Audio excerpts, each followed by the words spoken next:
Welcome to the Cincinnati Art Museum's May 19th, 2024 program. I'm Helen Brinsberg, President of the Society.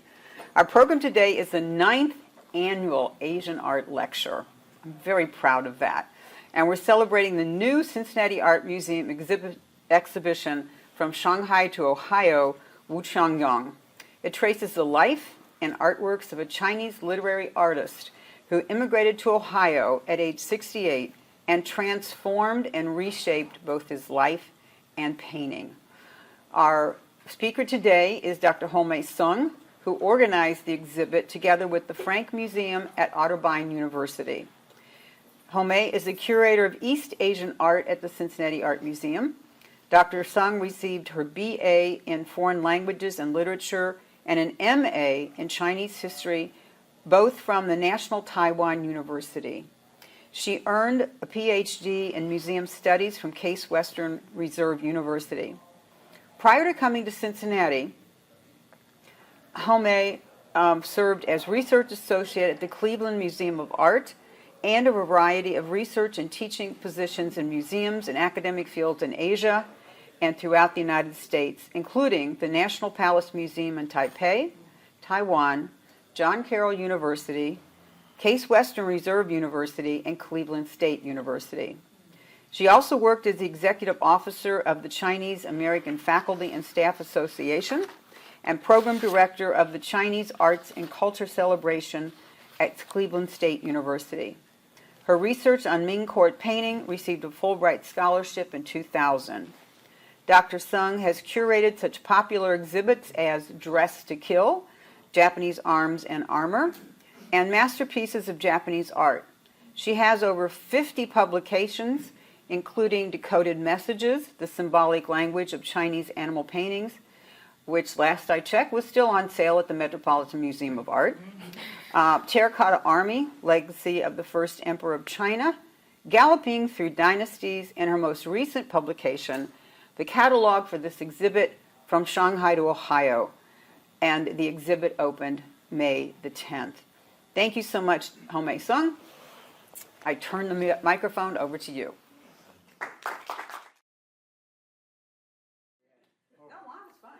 Okay, thank you all for coming. Really appreciate that. The idea of this exhibition started in 2014 when the Chong Yung's son, Wu Tian, who was a professor at Ohio State of Engineering Department, and he gave me about 140 paintings of his father. And then I decided to do this exhibition. I was so impressed by Wu's paintings. And so From Shanghai to Ohio features about 90 works by Wu. And these are his lifetime works. Actually, Wu's lifetime works is about 1,600 in Ohio, in both the Frank Museum, the Cincinnati Museum. There are a few in Columbus Museum of Art, too. And very few of these works have ever been published or publicly displayed. And so we are very lucky to have almost his lifetime works in Ohio. And Wu Zhongxiong, he was a very highly accomplished painter, calligrapher, poet, and a martial art master. From 1920s to 1940s, Wu was at the center of the Chinese cultural world, recognized in the artistic circles of both Shanghai and Beijing. Here's a picture of Wu. You can see his wedding picture when he was about 25. And then the other picture is when he was in the 40s. And however, faced with the persecution of the Cultural Revolution, right before that, Wu migrated to Columbus, Ohio, in about 1964. That's our estimate based on the material we have, because our knowledge of Wu's fate following the communist revolution remains incomplete. Wu emigrated from Shanghai to Hong Kong in 1962, right before the Cultural Revolution, and settled in Ohio in about 1964 to 1966.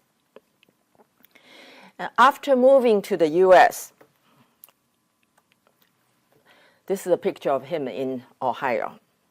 After moving to the U.S., Wu changed his name to C.Y. Wu. You know, all immigrants have problem with their names, being difficult to pronounce. So he made it easier. They become C.Y. Wu, and he lived with his son in Columbus, Ohio. This big change from being a very famous painter in Shanghai, which is the center of culture and art in China, to a very remote city in a foreign country must have been a real challenge for Wu, because he was 68 when he moved here. The language, everything you can imagine. And the Chinese population in central Ohio at that time in the 1960s was quite small. And Wu, having left his business and his art career, and he started to turn his love of painting. He turned to his love of painting and his early career as a teacher. And in the following about 23 years, Wu actively participated in the local art and cultural activities through teaching classes in Chinese painting and martial arts. By the end of his life, he had essentially become a living legend in Columbus. Let's look at his paintings. Wu, before Wu came to the U.S., while in China, Wu dedicated most of his efforts to mastering the styles and techniques of the past distinguished masters, and received widespread recognition for his achievement. After 1949, however, he started to use his paintings to chronicle his new journey and his life. Almost all of Wu's paintings are dated, signed, inscribed with his poems, basically documenting his personal journey from Shanghai to Ohio. I show you this example because this is his paintings in his early stage. You can see it's kind of hard for people in the U.S. or other country to appreciate, because it's really so-called scholar painting or literati painting. The painting is really an art historical painting. It's like, oh, I am referring to such and such master of the 12th century, 14th century. So there are a lot of tradition there. There are a lot of Chinese literature, a lot of Chinese calligraphic techniques. So it's really hard for people outside China to appreciate.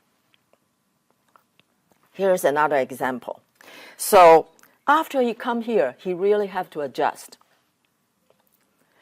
This is a painting after he arrived in Ohio.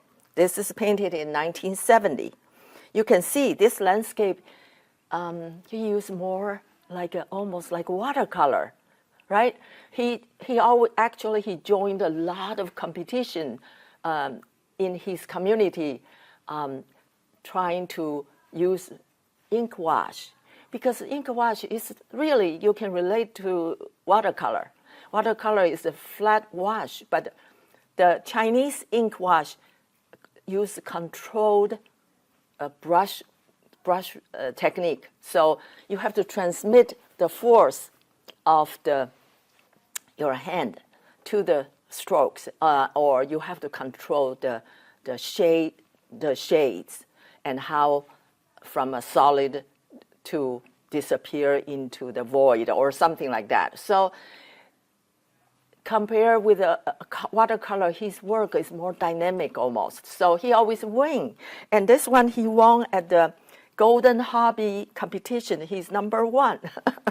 So you can see that. And in the meantime, of course, there's tradition in there. There's a lot of Chinese, so you can appreciate it in both sense. And this painting is a sort of a key work, because this painting was painted in 1949. After coming to the U.S., like I said, instead of the traditional landscape, he started to paint more flower and birds, sometimes using more colors. All these is trying to adjust so people can appreciate his art. And I want to use this painting also to introduce a little bit the historical background. What happened, the most dramatic event, political event that happened, that changed Wu's life, happened in 1949. And this painting was painted on May 5th, 1949. It's about a week before the communists took whole control of China and conquered Shanghai. And this painting was painted when he sent his wife to safety, and his wife went to Hong Kong. This is actually the painting he painted right after he said goodbye with his wife and came home and painted. So this painting is really has a lot of significance. And the reason he painted, you see Wu's inscription there. He said, when he painted this, it was inspired by his son in Ohio called an international phone call because his son was so worried about the intense battle in Shanghai. Shanghai was about to collapse. So you can imagine at that time, in 1949, to make an international phone call, how difficult it is. And so he was very touched, and he painted because he was so comforted by hearing the voice of a family member. And here, I also want to introduce how Wu used flower and bird motifs as a symbolic language in his painting. The most commonly used bird motif is sparrow. And the most commonly used flower is wisteria. Because sparrow, traditionally in Chinese symbolic language, is symbolized common people. And in Wu's painting, throughout his lifetime in Ohio, he used sparrow to symbolize himself or his family members. So, and wisteria is a flower native in China, particularly loved in Shanghai. And Shanghai always have these festivals or special, appreciation of this flower. So in Wu's painting, wisteria symbolize Shanghai or memory of Shanghai. So in this painting, you see both of these. Here, you see the little sparrow hanging on a swinging branch of wisteria, symbolize the dangerous situation, the crisis. And so this painting really sort of is a good example of how he used this flower and bird to express his feelings, his emotions. Oh, I forgot. I should show this one. Yes, this is the 1949 of Shanghai. You can see people, millions of people facing the communist control moved to Hong Kong or Taiwan, including my family. They all took, this is the year. Most people migrated from China to Taiwan or Hong Kong. So I think many, Yuling there, many of people in Taiwan really can relate to this. And, oh, this is the same. Okay, like I said, Wu often used sparrows to symbolize his family members. Here he depicted 5 sparrows symbolizing the 5 members of his family. This painting was actually, according to Wu's inscription, describing his family gathering for a Lunar New Year celebration in 1955. He was visiting his wife in Hong Kong at this time. He stayed behind because he owns business and quite a lot of business and property. So he stayed behind while his wife was living in Hong Kong. They separated for almost 15 years. Okay, this is another example. You can see 2 sparrows and flowers symbolize he and his wife. I know one of the birds is kind of hard to see over there. But let's see. I want to give you more examples. And Wu also use peach blossom, which in China is, I think, everywhere probably. It's a spring flower, and typically in China it symbolizes female beauty or romance. And so here it's depicting he and his wife and the happy time in China. And this wisteria, as I mentioned, the most frequently used flower symbolize Shanghai, and referring to his hometown is this favorite flower of Wu. And this flower grew abundantly in Shanghai, and throughout Wu's life, he often used this to record his homesickness. Here's another one. Here, this painting may give you some idea of Wu's ink wash technique. See how spontaneous and abbreviated, just a touch of ink wash immediately create the volume of the flower and the beauty of it. And this is his late work. This is 1987. He was 89, and he painted this 2 clusters of wisteria. You see the rapid and spontaneous washes, dabs in color.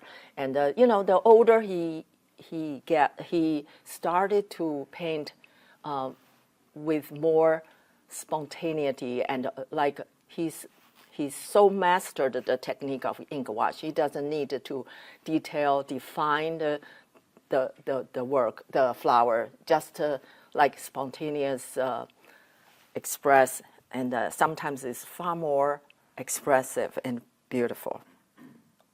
Oh, this is the latest work, the year Wu passed away. He painted until 92, okay? He just keep on painting. And this painting, 1989. This is after his wife passed away.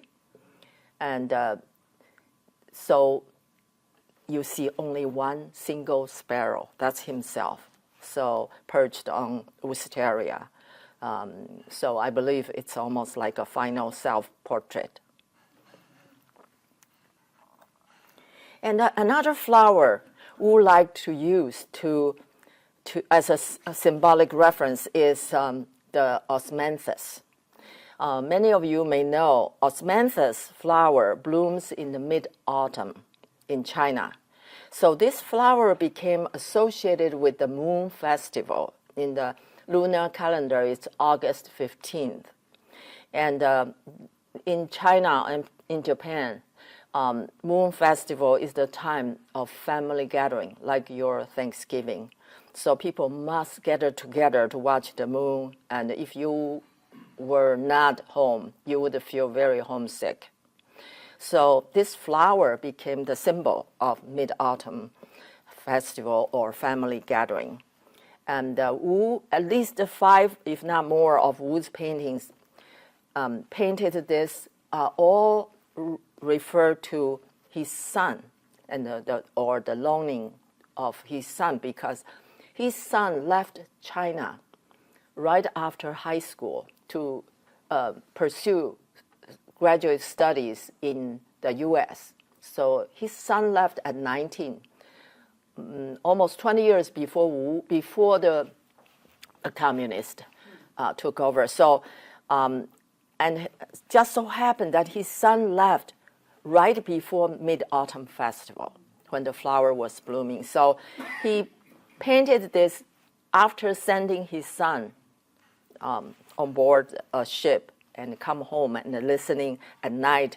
According to his inscription, he was listening to the singing of the insects. You know, there's autumn insects, sounds like little bell, and then watching the moon, and he started to feel so strong emotion about missing his son. And I want to show you another example. Again, the same flower. By the way, this flower is not very beautiful, bright kind. It's a very tiny flower, but it has such a fragrance.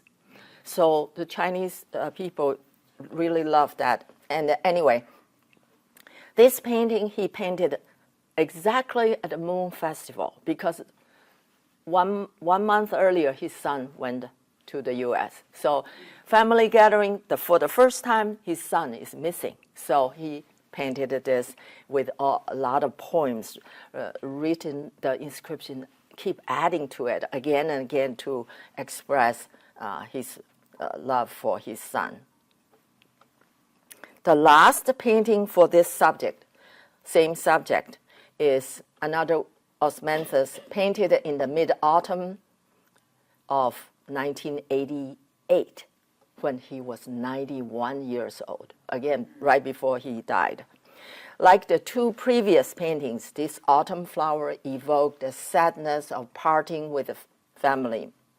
And by this time, however, Wu had already lost his wife. His wife passed away earlier, and he was living alone in a nursing, probably in a senior facility. And as he painted this flower again in mid-autumn, Wu must have felt a deeper sense of loss and loneliness. And again, you see painted in his very late stage. Unlike the 2 paintings you saw earlier, here Wu no longer tried to define the details of the flowers and leaves. And again, he used a very sparse, spontaneous brushwork and dynamic ink washes. And however, used according to the poem inscription written with a slightly unsteady hands.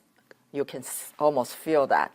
And but the flowers were very freely rendered with spontaneous brushwork. It conveys not only the unique lyrical beauty of Wu's art, but also all the deeply felt emotions. The painting of Mid-Autumn Moon Festival in Shanghai, based on Wu's memory, painted in 1978 when he was 81. And throughout his life, Wu often painted scenes of Shanghai based on his memory. And this lyrical scene of moonlit Shanghai in mid-autumn was done when he was living in Columbus. And reminiscent of his hometown in Shanghai, Wu tried to recapture his memories of the old Shanghai. And again, you see the rapid tangled, spontaneous brushworks Wu used to define especially the trees in the foreground at the lower left corner. It created a sort of a kinetic rhythm of movements against the light ink washed forms of the moon and also the tall landmark buildings of Shanghai. And the scene evokes an immediate sense of the passing of time and the nostalgia of home. And according to Wu's inscription, he mentioned the 13th-story building. This is a landmark in Shanghai. The 13th-story building used to light Shanghai throughout the night, and it actually referred to the Shanghai people call 13th-story building, referred to the Sassoon House, built in 1925 by the British real estate magnate Victor Sassoon. In the 1920s, it was one of the tallest buildings in Shanghai. It is now part of the Jinjiang. If you travel to China, it's still there, the Jinjiang Hotel Complex. And this is where Richard Nixon stayed on his visit to Shanghai in 1972. But Wu painted many scenes of Shanghai, painted many scenes of Ohio too. I want to show you some different things. See, Christmas. In China, he didn't know Christmas, but here he started celebrating. He painted numerous Christmas poinsettias many times. This one was done in 80 when he was 83. And other flowers, rose. These are all Western, and what he can see. And this is New Year's spring flower. And this one, again, look at the peony, the ink wash. It's so beautiful. I don't know how you can paint a peony, just a few ink wash stroke.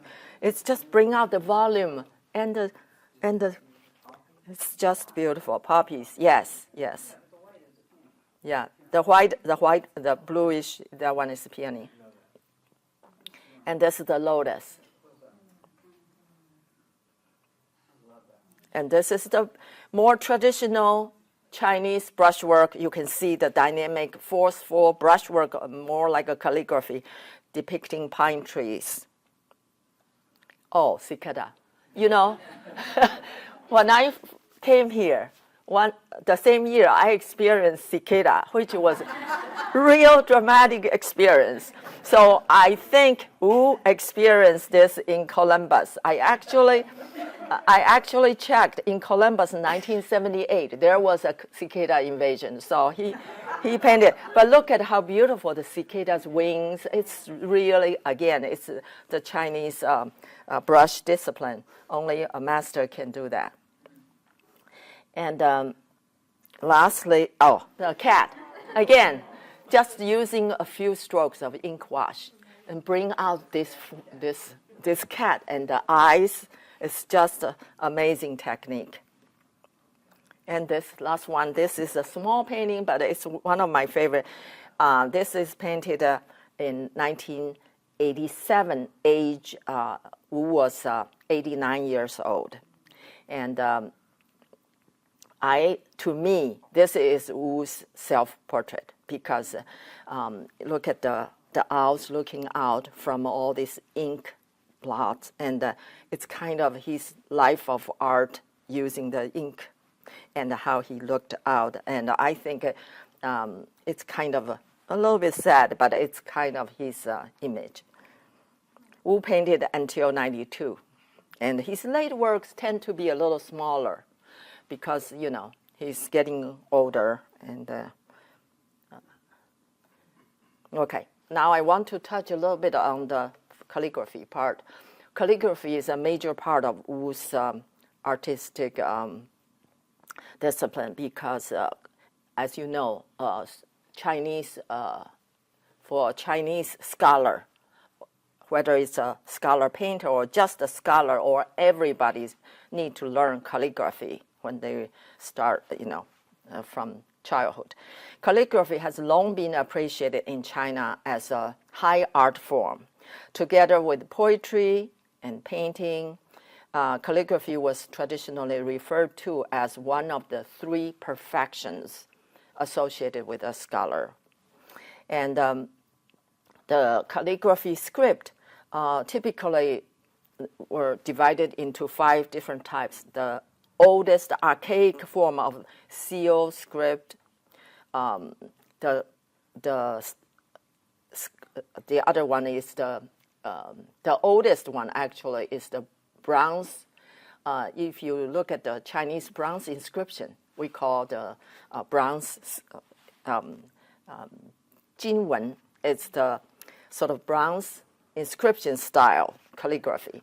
And then the standard style is like the newsprint kind of style.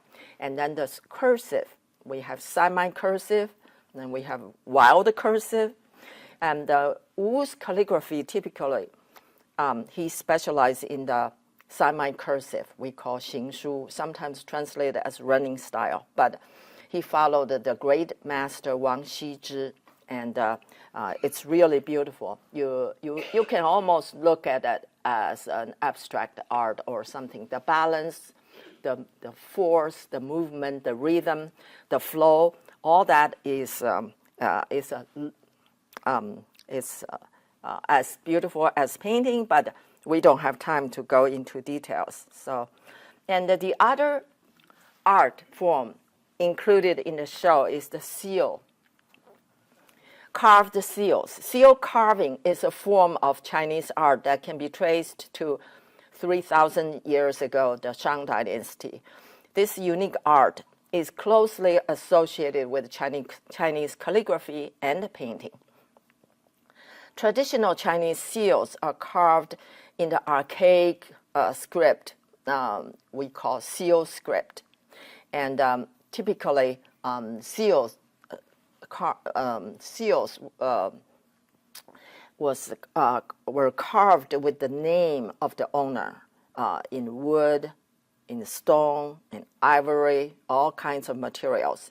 And these seals were designed to function as a signature. It's everybody's identity. So first time I went to China, I have to carve a seal in order to take money out of the bank. So that's still used in some form. And there are two. Now I show you the seal script when it's stamped, okay? And there are two basically carving styles. We call the yang and the yin scripts. You know, the Chinese, every Chinese art can be traced to the Taoist philosophy or cosmology. The yin and yang, solid and void, good and bad, male, female, all that. So the yang script is carved on low relief.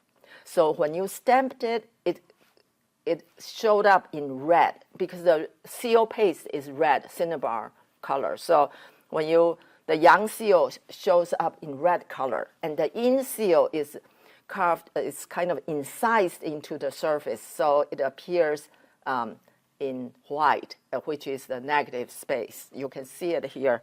I think we have both examples here. This is the yang. This is the yin. This basically is the hollow part.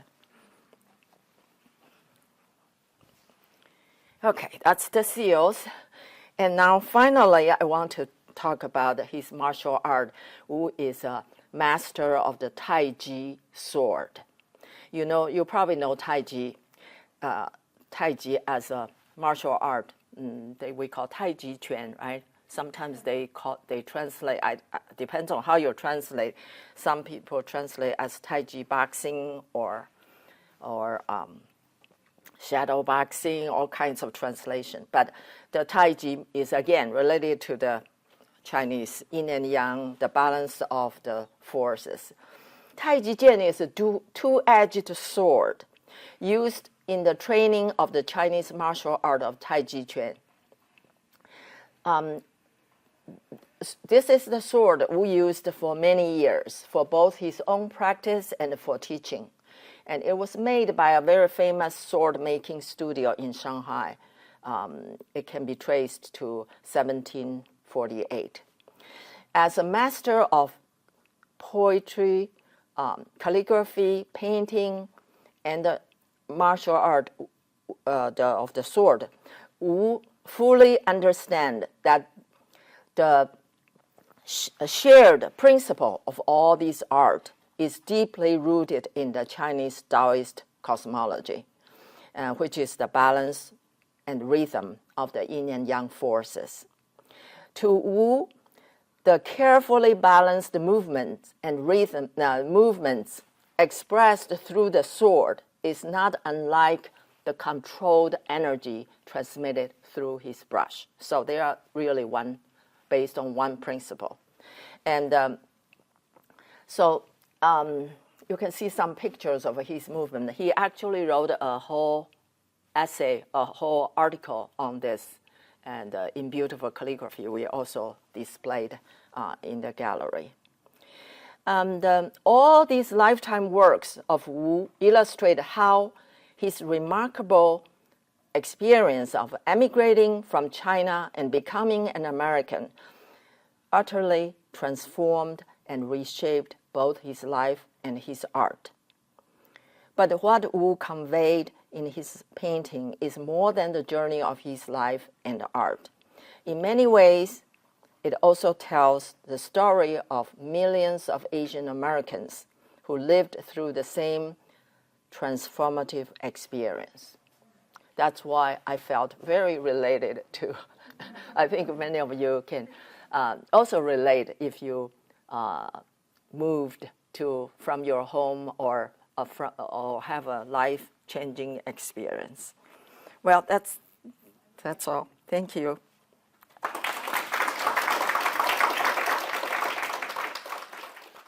question is, There was his family. his family of 5 sparrows. So I thought, if he has a family of 5, there must be 3 children. So how many people were in Wu's family, referring back to that painting of 5 sparrows? Yeah. I think he has 2 children. Yes, he's not 2 children. He has only 1 son, but his son has 2 daughters. Oh, okay.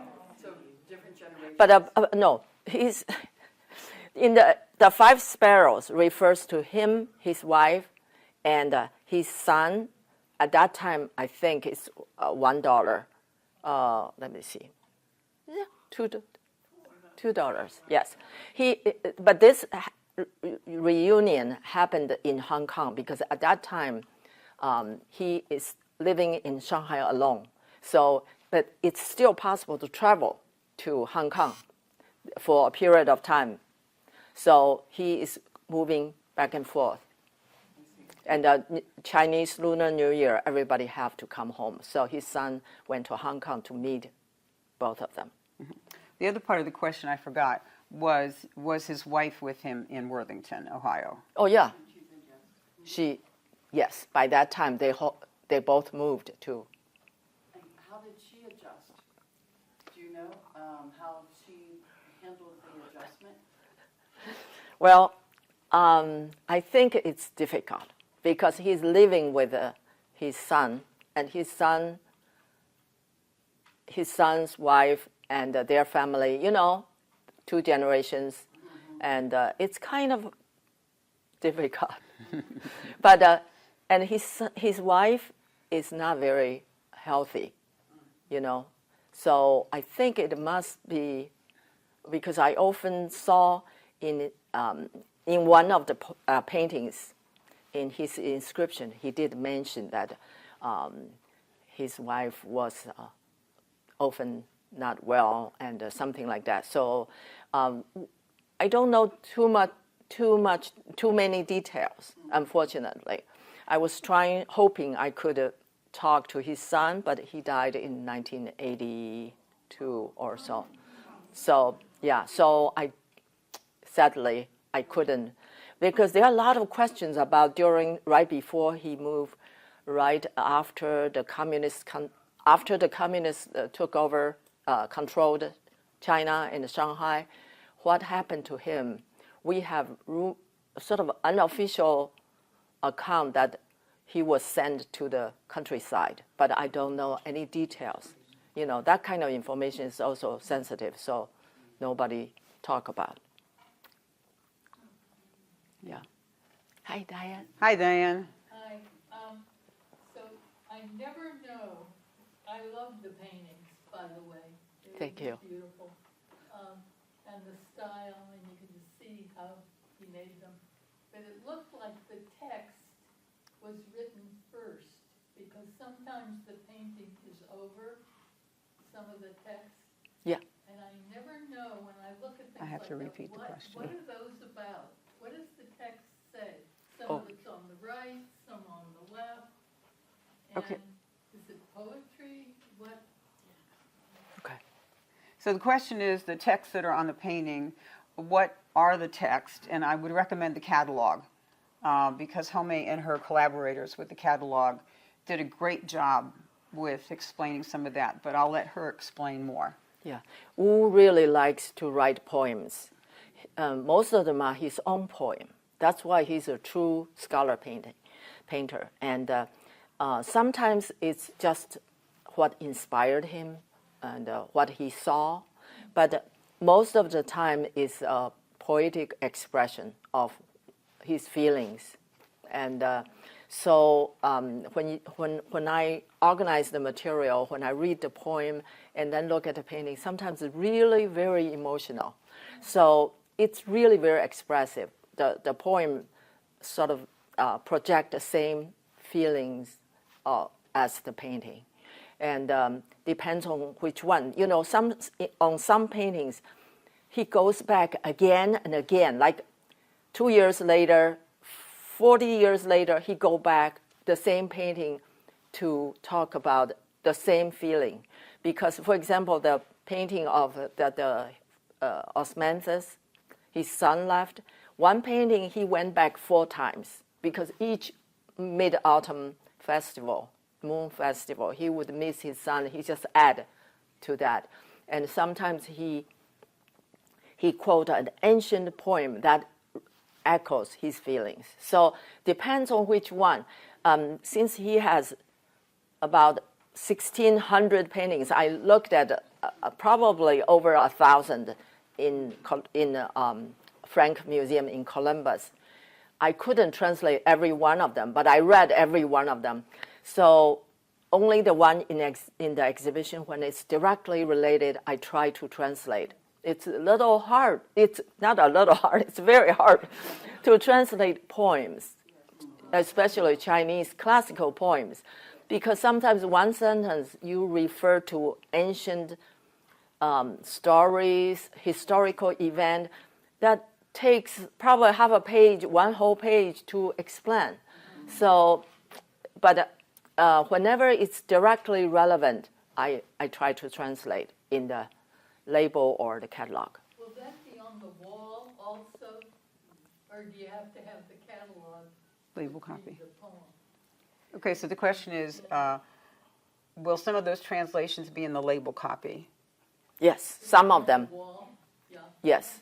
And I think you mentioned another question to answer. You said which one's first. I think it depends. Sometimes painting first, sometimes inscription first. Okay. Another question. Janet then Peg. Are there any of his works in a museum or in collections in China?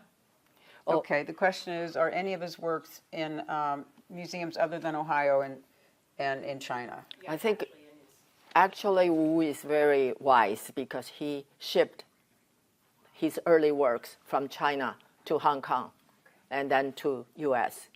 And there are, of course, there are scattered works, but very small number.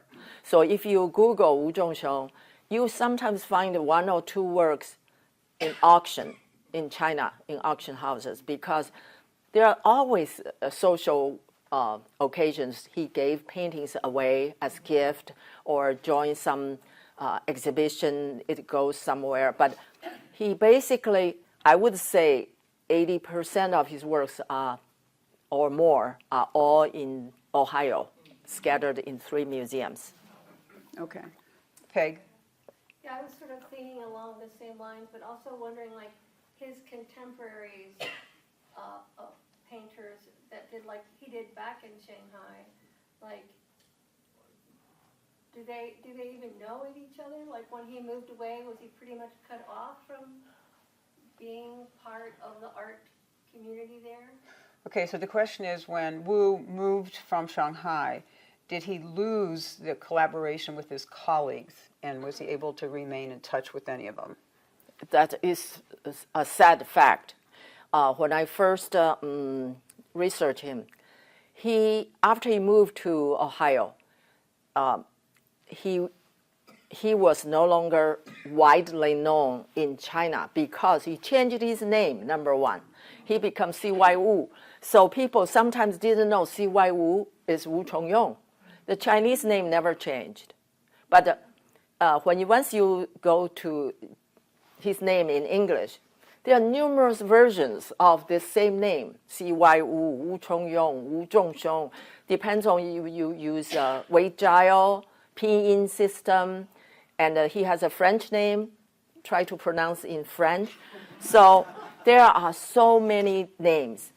Actually, when I was publishing the catalog, the publisher told me he Googled Wu Chong Yung. He came up with nothing. He said, this painter is not known at all.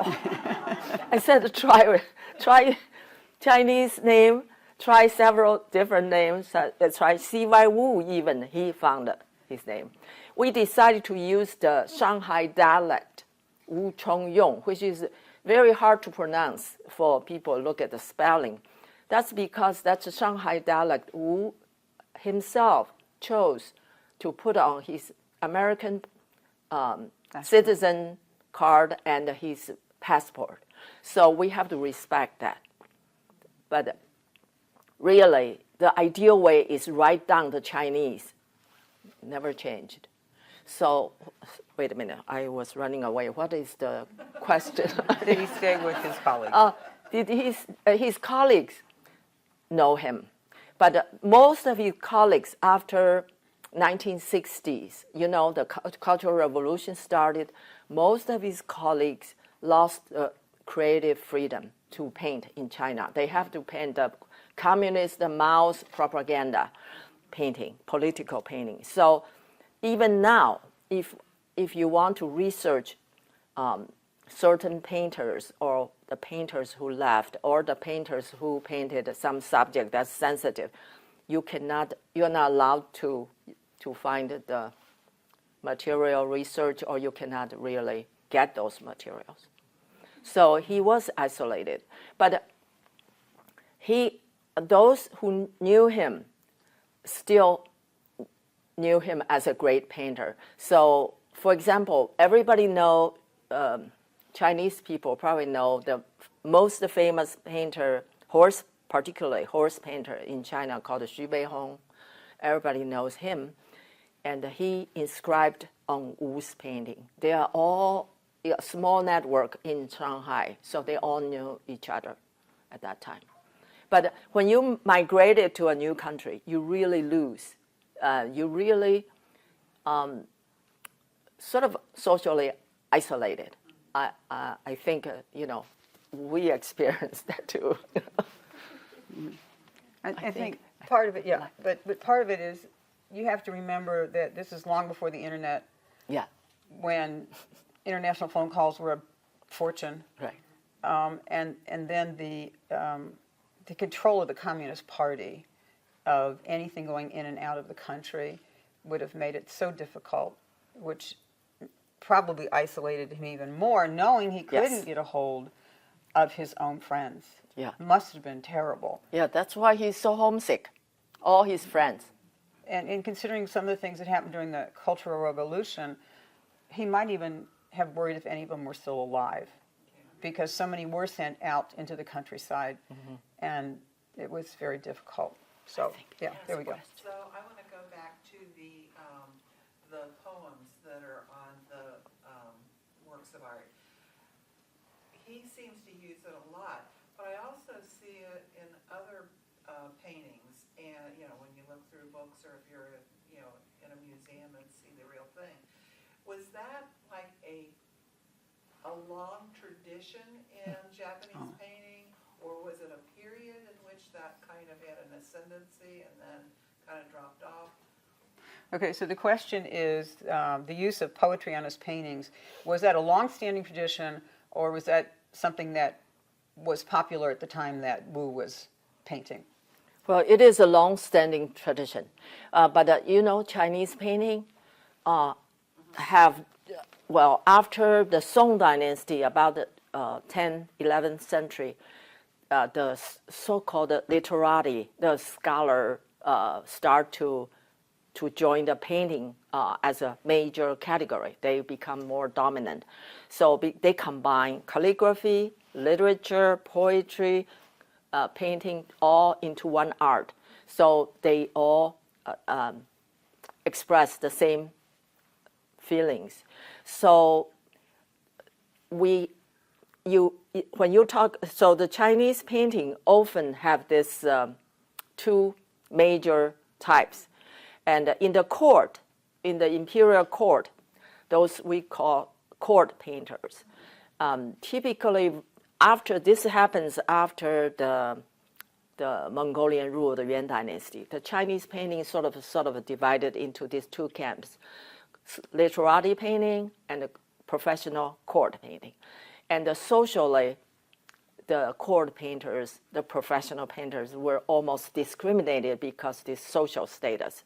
So the scholar painting is highly rated higher because, the court painters, just real painter. They cannot write poetry, they cannot write beautiful calligraphy, so they were discriminated. But anyway, so yes, the combining the three arts is always become, yes, as is that your question? Yes, that's fine. Okay, thank you. Wrong, did you have a question? Yeah, actually, Dr. Sung mentioned one, I was wondering if he was with the Shanghai Artist Circle. Oh. And she mentioned, Xu Beihong, yeah. period. And I'm just curious about his trainer, his style, because in that period, we know the northern style and the southern style, they sort of, Yes, same thing, yes. Yeah. Prefer northern or southern, so I'm just curious. Well, we would have, Okay, wait a minute. Let's see if I can get the question Okay. right. So you were interested in his teacher and what style he might have followed because of the again, another polarization between the northern Right. style and the southern style. Catalog has a great essay, but I'll turn it over to Hou-mei. well, once you start to mention this northern southern school, I really needed to probably 2 hours to talk about it because the northern and southern school is a really difficult term to use because it's not just geographically, it refers to the past traditions. Like the northern school, according to the Ming definition, this polarization created in the Ming, 14th century. So they start to trace the past tradition associated, certain masters, historically, ancient masters go to this camp. Some goes to, basically there is a vague sort of a built-in concept of some are more scholarly taste, some are more like painter taste. But it's really a bad term because it's so blurred and so hard to define. We basically don't like to use, but this term actually went to Japan. They have Nanga. Nanga is like, they refer this as the Chinese, but they call the Southern School. Yeah. So it's even more complicated.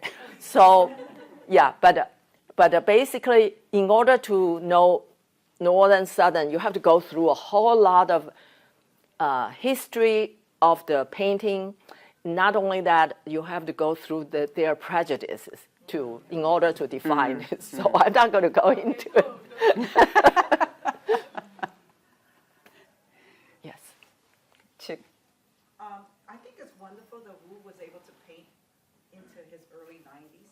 I was wondering if you know if he had any health problems that was an obstacle for him at that time when he painted a lot of the paintings later in life. Okay, so the question is, it's amazing that Wu painted into his 90s, and were there any health problems that might have affected what he was able to do? Or that he had, what was an obstacle for him at the time? As an obstacle, was there anything that was an obstacle for him at that time? Health-wise. I think you probably notice his late works, his eyesight could be a factor because it's looser. But because his technique is so good, even loose, even spontaneously, the things come out alive. So it didn't lower his ability, and it doesn't affect his painting. It becomes, to me, some of them are far more beautiful. And the other thing is, I saw one painting, it's not in the show.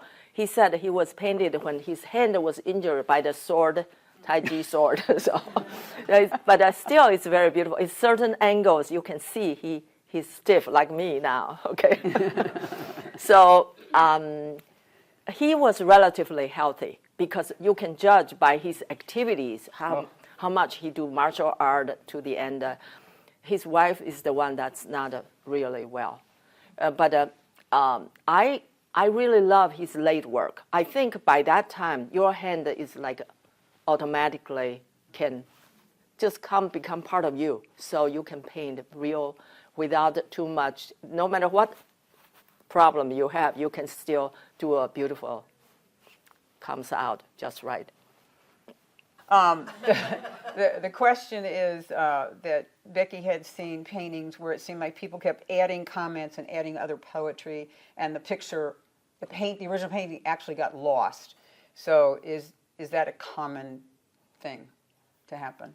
Yeah, it's Certain period of time. yes, it's common, and it's more. Sometimes it's not positive, I tell you, because it's like a social gathering.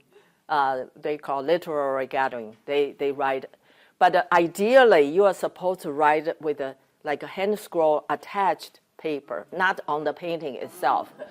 But there's always people who likes to do that. You know, if this is famous so and so, and write a. One positive thing, it helps you for art historian. Sometimes if it's an old painting, you have 1658, you have 1580. You have a lot of dated inscription help you to trace the history of the painting. But the negative thing, sometimes the artist is dead. People keep writing on it. It ruins the space, the original design. Just like you all know the Qianlong Emperor. He's famous for doing that. Anything is in his imperial collection, he would put his comment, some very often wrong comment, and put his big imperial seals all over. So the whole painting is ruined. And art history, Chinese painting art historian knows. Very often he said, "Oh, there are 3 copies of this painting. This one is the authentic," which turned out to be the opposite. So it can happen very negatively. Yes. That's funny. Wrong again. Yeah, his seal looks so beautiful. Did Yes. he carving himself or somebody else? That's a very The good. question is about his seal. Did he carve them himself? And it is absolutely a fascinating story. You asked the real good question. Yeah. The reason I didn't talk too much is because this is an art form. It's not commonly practiced here, so it's hard for people to appreciate. The seal actually is a major part of a literati painter.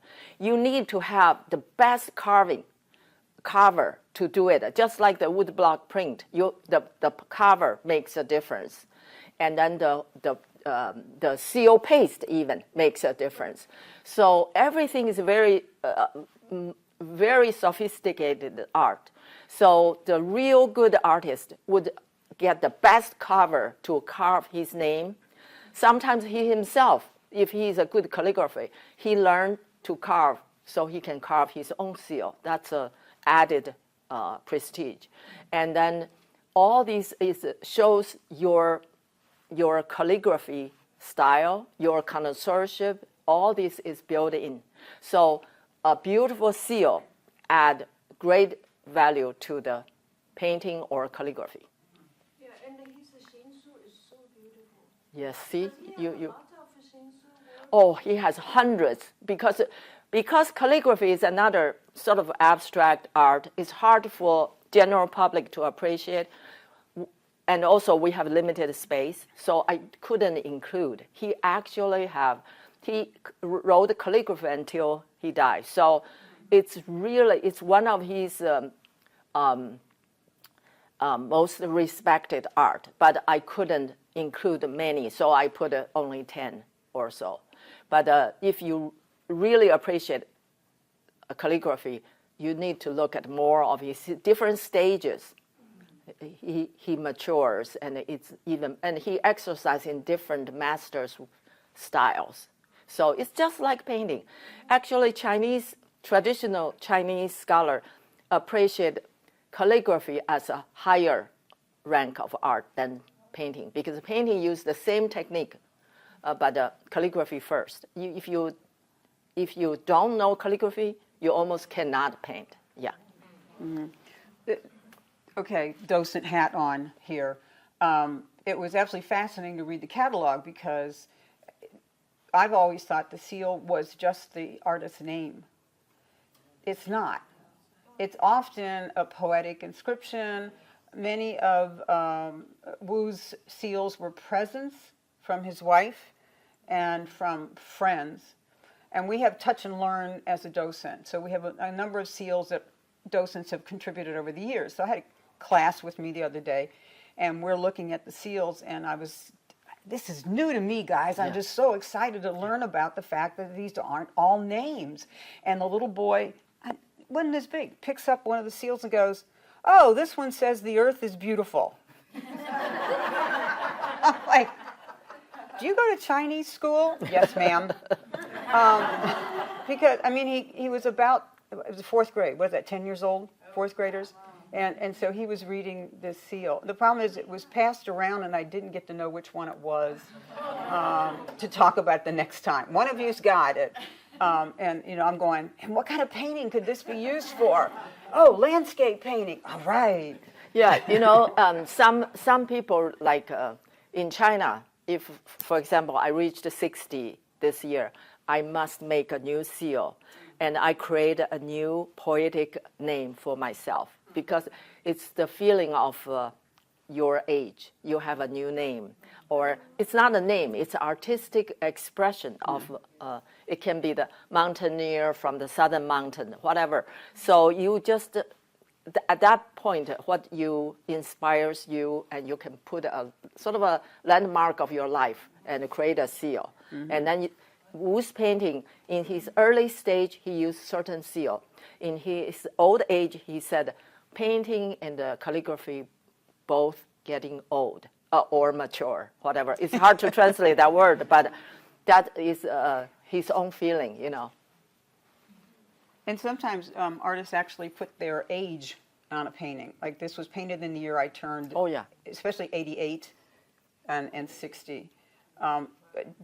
Not to brag, one of our homestay students had her mother get a seal from me, and it's because they know I'm a gardener. My seal is "Flower the Palace Steps." Yeah, so it's really, but it translates "hera" in the katakana for putting my name in Japanese. I don't know what it is in Chinese yet. And next time we go to dinner, you have to do that for me. Okay, any other questions? Chick. Dr. Sung, I wonder if you can share with us how much time you devoted to this Oh. catalog and research? Well, actually started 2014 when I got those. I immediately drawn to it, and as I go through the whole painting, because at that time I learned that he gave most of his painting to Frank Museum in Columbus because that's where he lived. So the more I look at it, because it's really like a journey of his life, so the more I really relate to him. So it's how many years? 10. But I didn't work all the time. But whenever I can. And it's a tedious work when you organize an exhibition with a catalog. If you just do somebody, for example, we call it canned show. Somebody already created a show, just travel to your museum. Mm-hmm. And you probably can do it anytime. But if you want to create a catalog, something published, have a longer shelf life, you really have to research. Then it takes minimum 3 years. Yeah. I also want to brag on her because many of the paintings were not properly mounted. And so she has spent, board, when did we give her the grant? 5 years ago? To make sure the paintings were properly mounted. So when you go to the exhibit, I encourage you to appreciate how beautiful some of the mountings are, and to thank your fellow Cincinnati Asian Art Society members who contributed to the Conservation Fund to have those mounted. And it just makes the show really, really special. There's a couple I want mounted too that aren't mounted, a couple of the bird paintings, but we'll talk about that later. Yeah. Thank you all for contributing and help this department, really. Oh my gosh, the videographer has a question. Oh, stop. The videographer has a rather pedestrian question, I think, but so many of the Chinese ink paintings I've seen are always in black ink. Yes. Obviously shades Yes. of gray depending on how you paint. So many of these were in kind of a bluish ink. Is there any? You can see he tried to adjust to help people understand. He used more color. He changed his subject into birds, flowers. All this is trying to relate to the community. If he paint only ink, it's kind of harder for people to appreciate. Of course, in China, we say ink has 5 colors, okay? So different shades and all that. So I think both his subject, his style, his technique, his color shows he wants to be part of this America, yeah. So he used more color for sure. Yeah, that was so cool. Any other questions? Okay, it's announcement. Chick. If no one's gonna ask, Okay. We can take this part out. Okay, go for it, Chick. Could you share with us about Wu's background, his family, his upbringing? Oh, yeah. That's a very important question, yes. Okay. Yeah, so you've opened a can. Okay, the question is his background and his family and his connections. And training. Well, he came from a very prestigious family. The family is one of the wealthy families. And then his grandmother was the daughter of, we have many Chinese painting people familiar with Chinese painting history. You probably heard of Ren Bonian. Ren Bonian is like the father of Chinese modern painting. And some people can say he's the Picasso of China. And his daughter was the grandmother of Wu Zhongsheng. So he learned with the best. And but he didn't limit himself to that. He learned from the collection as well. The family, his teacher has a lot of ancient artworks, and